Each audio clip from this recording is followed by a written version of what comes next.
Welcome back to Technique Tuesday. My name is Dr. Nick from Preferred Physical Therapy, where we help people 40 plus stay active and independent, live free from painkillers, and avoid surgery. Today and this whole month, we're going to be going over things that are great to do for people suffering with knee pain. And in particular, the two exercises that I'm going to show you today are perfect for folks who are suffering with bone-on-bone arthritic knee pain. Very common if you got stiff knees or feeling like you have a lot of pain when you're standing and walking.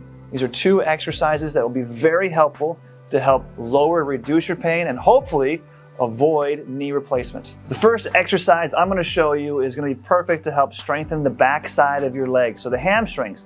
There's 3 different hamstring muscles, and we do want to work them in isolation a bit, so we make sure that we turn them on, we wake them up, because a lot of times they get weak and dormant, and there's not as much communication to them that is necessary to help mitigate or reduce any pain to that knee.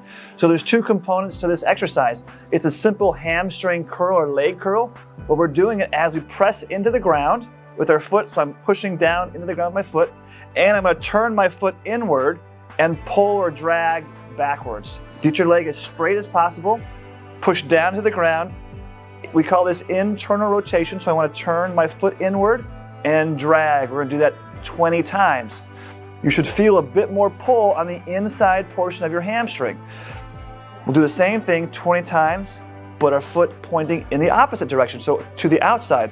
So now I'm going to turn my foot outward, called external rotation of the tibia or my shin bone, and I'm going to pull inward the same kind of way. You want to have a little bit of drag or a little bit of resistance. If it's hard or painful to do that at first, then put a towel down on tile or get a paper plate on carpet to where you can slide it a little bit easier. It's totally fine to begin with. We do want to add some layers of resistance or some difficulty to that, so we do feel those muscles firing and getting some exercise to them. This tibia, or the bottom part of our leg, the bottom part of our knee, the top part of our leg bone, we should have some rotation, some turn. As our knees get arthritic, they get stiff, and we lose a lot of that mobility. This exercise helps to work those muscles that maintain or manage that mobility, as well as strengthen the knee. I want you doing that exercise both directions 20 times, twice. So do 20 repetitions, 2 times, each direction. The next one that you're going to do, you'll notice a lot of folks who have stiff arthritic knees have a hard time with extension. And what I like to say is we want to be able to get our heel to pop off a flat surface. So this is a flat surface on the floor of your bed. We want to see that our heel can pop off the bed. If you can't do that, this is going to be an exercise for you. Put your leg out as straight as you can, and you're going to have a slight bend in it if you are stiff in this direction. This is called extension. And I want you to bring both hands right on top of the knee, above the kneecap, big and tall, and you're going to push down towards the floor.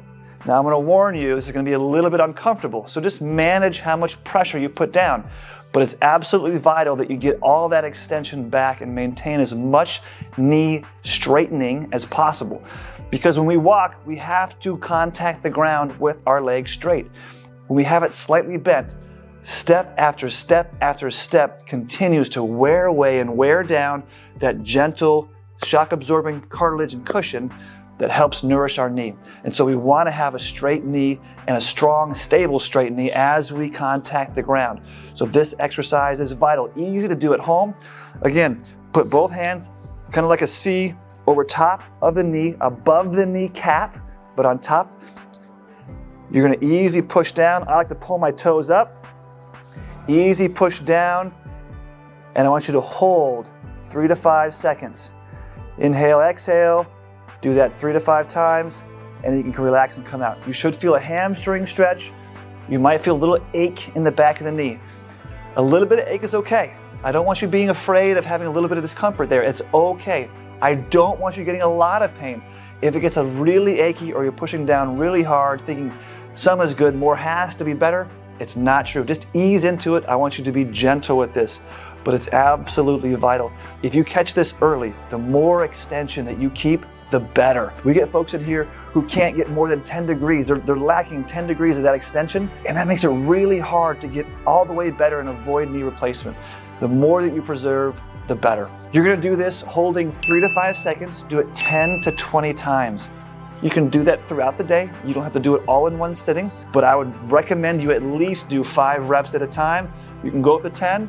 You can be intentional about it, but try and get 10 to 20, 3 to 5 second holds throughout the day to get as much of that extension back as possible. All right, those 2 exercises are perfect for folks who are suffering with knee arthritis, have been told they're bone on bone, have been told there's nothing we can do about your knee until you have knee replacement, so come back when it's bad enough to where you can't take it anymore and you must go through knee replacement. These are perfect exercises to do in order to help you during this time period so you stay as active, healthy, and mobile as possible.